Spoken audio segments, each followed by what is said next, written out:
اللهم صل على محمد وعلى آل محمد كما صليت على إبراهيم وعلى آل إبراهيم إنك حميد مجيد. اللهم بارك على محمد وعلى آل محمد كما باركت على إبراهيم وعلى آل إبراهيم إنك حميد مجيد. آج کی ہماری حدیث مبارکہ اسباغ الوضو، ترجمہ وضو مکمل کرو. وضو کے بارے کے اندر آج کی بات ہے، آج کا ٹاپک ہے.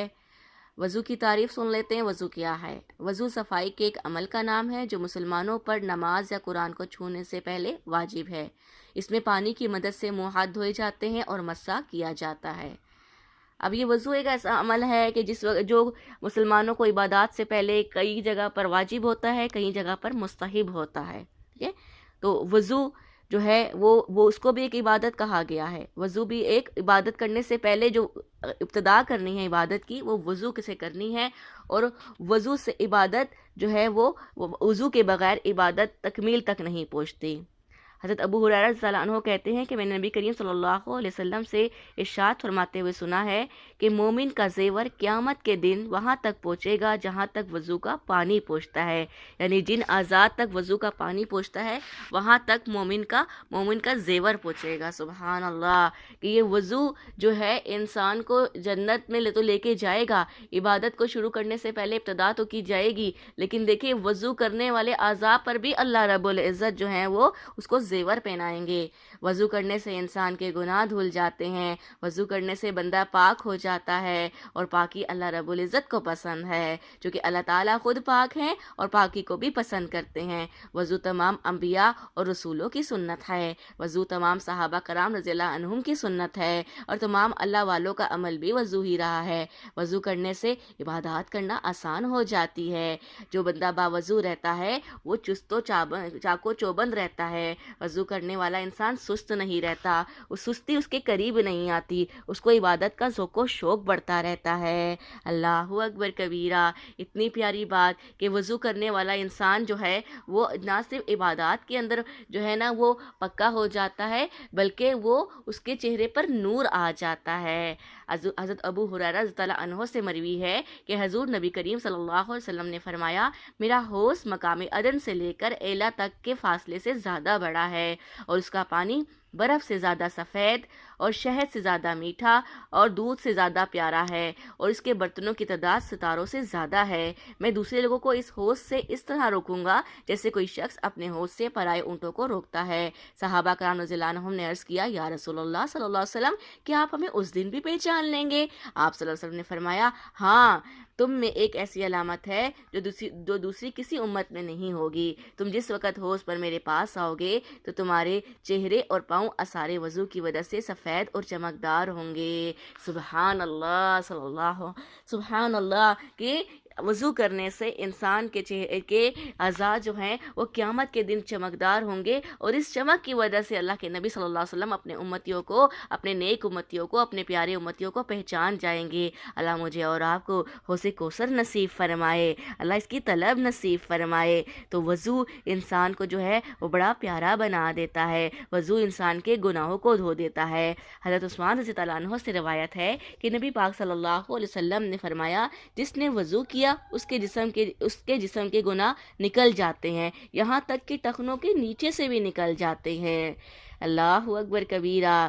حضرت عبداللہ رضی اللہ عنہ سے روایت ہے کہ نبی پاک صلی اللہ علیہ وسلم نے فرمایا، جب مومن بندہ وضو کرتا ہے، جب وہ کلی کرتا ہے تو اس کے منہ کے تمام گناہ دھل جاتے ہیں. جب ناک میں پانی ڈالتا ہے تو ناک کے گناہ دھل جاتے ہیں. جب چہرے پر پانی ڈالتا ہے تو چہرے کے گناہ معاف ہو جاتے ہیں، یہاں تک کہ پلکوں کی جڑوں سے بھی نکل جاتے ہیں. اور جب پاؤں پر پانی ڈالتا ہے تو یہاں تک کہ پاؤں کے ٹخنوں کے نیچے سے بھی گناہ دھل جاتے ہیں. اللہ اکبر کبیرہ. وہ اللہ کتنا رحیم، وہ اللہ کتنا کریم. ابھی تو ہم نے نماز کی ابتدا کرنی ہے، ابھی تو قرآن کو پڑھنا ہے، ابھی تو اس کے آگے سر جھکانا ہے. تو صرف وضو کرنے سے ہی اللہ کتنا کریم، ابھی ابتدا کرنے پر، نیت کرنے پر ہی اللہ گناہوں کو معاف فرما دیتے ہیں. اللہ اکبر کبیرہ. تمام گناہ صغیرہ تو وضو میں ہی دھل جاتے ہیں. ہاں، گناہ کبیرہ توبہ کے بغیر معاف نہیں ہوتے. میری ماؤں بہنوں بیٹیوں، باوضو رہنے کی عادت بنائیں. باوضو رہنے والے انسان کو عبادات عبادات کے اندر سستی نہیں ہوتی، اور وضو کی وجہ سے اس کے پاس شیطان نہیں آتا۔ ایک اور حدیث مبارکہ کے الفاظ ہے کہ وضو مومن کا ہتھیار ہے۔ اب دیکھیے ہتھیار کس لیے رکھا جاتا ہے؟ ہتھیار آپ کی حفاظت کرتا ہے۔ ہتھیار انسان اس وقت رکھتا ہے جب اس کو دشمن کا خوف ہوتا ہے یا اپنی حفاظت کے لیے رکھتا ہے۔ تو وضو کو مومن کا ہتھیار کہا گیا۔ کیسے؟ کہ مومن کا سب سے بڑا دشمن ابلیس ہے، شیطان ہے، ٹھیک ہے؟ تو جب بندہ باوضو رہتا ہے اور اپنے آپ کو پاک صاف دماغی طور پر، دلی طور پر بھی رکھتا ہے، تو شیطان اس کے پاس نہیں آتا، پھر شیطان اس کے پاس بھٹکتا نہیں ہے۔ اللہ تعالیٰ سے دعا کیا کرو، میں اپنے لیے بھی کرتی ہوں، آپ کے لیے، کہ اللہ ہمیں اپنی ظاہری اعضاء کو وضو کے ساتھ پاک رکھنے کے ساتھ ساتھ اپنے دل اور دماغ کو بھی پاک رکھنے کی توفیق نصیب فرما دے۔ جس کے دل اور دماغ پاک ہوتے ہیں نا، یاد رکھنا اس کے پاس شیطان نہیں آتا، اور یہ دل اور دماغ جو ہے وہ اللہ کے ذکر سے پاکی اور صفائی حاصل کرتا ہے۔ اللہ ہمیں یہ دونوں چیزیں نصیب فرما دے۔ تو وضو کرنے والا انسان بڑا پیارا ہو جاتا ہے، اور وضو کرنے والا جو ہے وہ اللہ کے کا مقرب بن جاتا ہے۔ یاد رکھیں، جو بندہ وضو کر کے سوتا ہے تو اس کے پاس ساری رات ایک فرشتہ جو ہے نا مقرر رہتا ہے، جو اس کے وضو کے ثواب کو لکھتا رہتا ہے۔ اللہ کے حبیب صلی اللہ علیہ وسلم نے فرمایا، کل بروز قیامت میں اپنے امتیوں کو پہچان لوں گا۔ صحابہ کرام رضی اللہ عنہم نے اس سے پوچھا، یا رسول اللہ وہ کیسے؟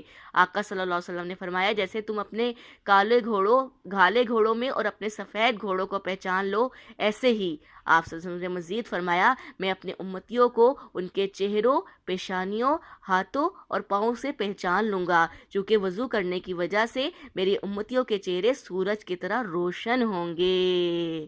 لہٰذا وضو سہارا بھی ہے، وضو نجات بھی ہے، اور وضو پہچان بھی ہے۔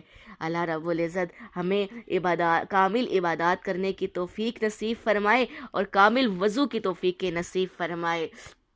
وضو انسان کو بڑا پیارا بنا دیتا ہے، وضو اللہ کی قربت کا باعث بنتا ہے، وضو سے انسان کے درجات بلند ہوتے ہیں۔ اللہ کے نبی صلی اللہ علیہ وسلم فرماتے ہیں، ایک دفعہ اللہ کے نبی صلی اللہ علیہ وسلم صحابہ کرام کے درمیان تشریف فرما تھے، تو آپ نے فرمایا، کیا میں تم کو وہ عمل نہ بتاؤں جن کی برکت سے اللہ گناہوں کو مٹاتا ہے اور درجے بلند کرتا ہے؟ تو تمام صحابہ کرام رضی اللہ عنہم نے فرمایا، یا رسول اللہ ضرور بتا دیجئے، ضرور بتلائیے۔ آپ صلی اللہ علیہ وسلم نے فرمایا، تکلیف اور ناگواری کے باوجود پوری طرح کامل وضو کرنا، یہ انسان کے درجات کو بڑھاتا ہے۔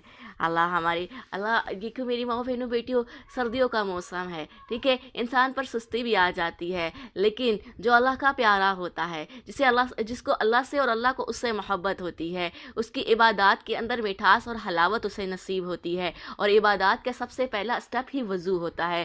جس وضو کو اطمینان اور سکون سے کیا جائے گا، جس وضو کو جو ہے وہ حاضری کے ساتھ کیا جائے گا، غافل ہو کر کام نہیں کیا کرنا، ہم نے غافل ہو کے عبادات کی ابتدا نہیں کرنی۔ جتنا وضو کامل ہوگا، جتنا وضو میں سکون ہوگا، یاد رکھنا اتنا عبادات کے اندر سکون آئے گا۔ اللہ ہمیں اپنی عبادات کے لیے چن لے، اللہ ہمیں اپنی عبادات میں حلاوت نصیب فرمائے۔